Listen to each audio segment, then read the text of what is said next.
तो लास्ट हमने देखा था क्या रीज़न्स होते हैं, डाउनवर्ड क्यों होता है slow price in quantity demanded का। तो पहला मैंने बताया था कि डिमिनिशिंग मार्जिनल यूटिलिटी की वजह से, दूसरा इनकम इफ़ेक्ट होने की वजह से। इनकम जब कम होते हैं तो रियल इनकम बढ़ती है, तो हम और स्पेंड कर सकते हैं, डिमांड बढ़ा सकते हैं। सब्सटीट्यूशन इफेक्ट लोबिया और चना वाला मैंने दिया था। और दूसरा आता है साइज़ ऑफ कस्टमर। जब प्राइस कम होता है तो अल्टीमेटली नए कस्टमर आते हैं और इस वजह से क्या होता है, हमारा जो क्वांटिटी डिमांडेड है वो बढ़ जाती है। सो यहाँ पे कुछ रीजंस थे, अभी ने याद कैसे करना है।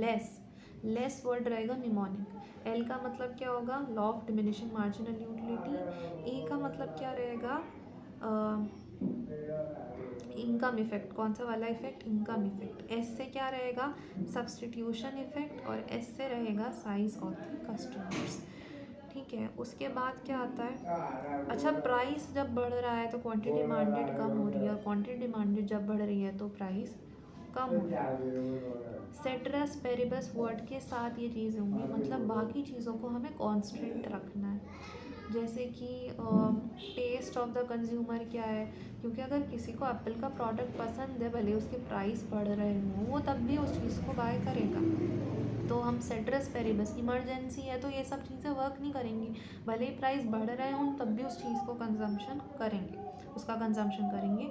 तो यहाँ पे क्या है, ceteris paribus means other things constant रख के हम इस लॉ की बात कर रहे हैं। सिर्फ प्राइस की वजह से हम क्वांटिटी डिमांडेड पे फ़र्क देख रहे हैं। उसके बाद आता है इसके एक्सेप्शंस क्या है। ये जो लॉ है इसका एक्सेप्शंस क्या है, तो अभी मैंने बताया इमरजेंसी की सिचुएशन में भले ही प्राइस बढ़ रहे हों, हम क्वांटिटी डिमांडेड कम नहीं करती। दूसरा है गिफन गुड्स। अभी गिफन गुड्स क्या होते हैं, गिफन गुड्स एक टाइप के ऐसे गुड्स होते हैं जो कि इन्फीरियर का ही एक टाइप होता है गिफन गुड्स।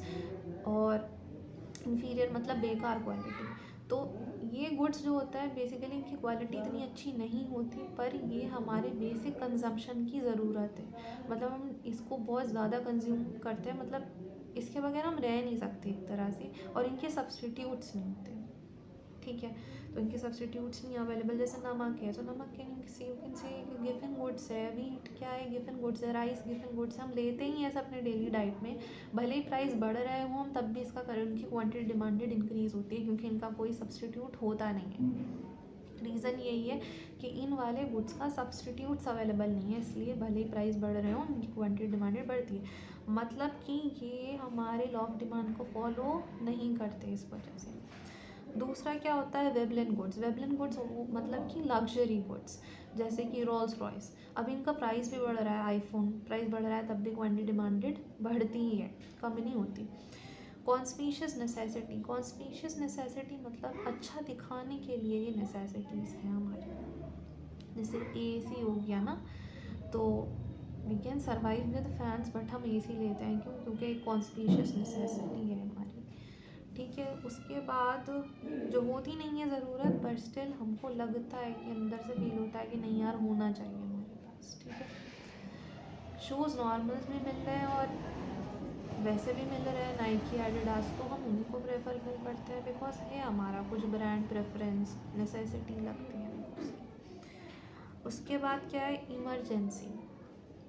इमरजेंसी क्या है, मतलब इंस्टाग्राम, एक सेकेंड, कॉन्स्पिशियस नेसेसिटीज़ में इंस्टाग्राम भी ले सकते हैं, ज़रूरत नहीं है, पर फिर भी उसके बगैर लाइफ कटती नहीं है।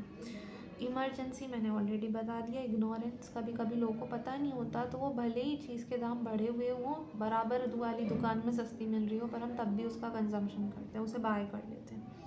बैंड वैगन इफेक्ट अच्छा है। बैंड वैगन इफेक्ट का मतलब होता है भीड़ चाल। जैसे कि सब लोग एक ख़रीद रहे हैं, इस वजह से हम भी खरीदेंगे भले ही प्राइस बढ़ रहा है। जैसे कि मैरिज हॉल में शादी हो रही है, वो टेंट लगा के घर के बाहर भी हो सकता है, बट मैरिज हॉल में सब कर रहे हैं तो फिर हम क्यों पीछे हटें। तो ये भीड़ चाल वाला कॉन्सेप्ट हो गया। तो यहाँ पर भी भले ही प्राइस बढ़ रहे हों तब भी डिमांड करते हैं। और फैशन, स्टार्टिंग में जब कोई चीज़ मार्केट में नहीं आती तो प्राइस बढ़े हुए ही होते हैं, उसके बाद में जाकर कम होते हैं। तो भले ही प्राइस बढ़े हैं पर तब भी उसकी शॉपिंग की जाएगी। अब ईद आ रही है तो ईद की शॉपिंग में देख लेना। तो ये सब क्या थे, exceptions of law of demand था। तो मुझे बताओ, इन्फीरियर गुड्स एक्सेप्शन है या गिवन गुड्स। इन्फीरियर गुड्स नहीं है, गिवन गुड्स है। ठीक है, इतना याद रखेंगे।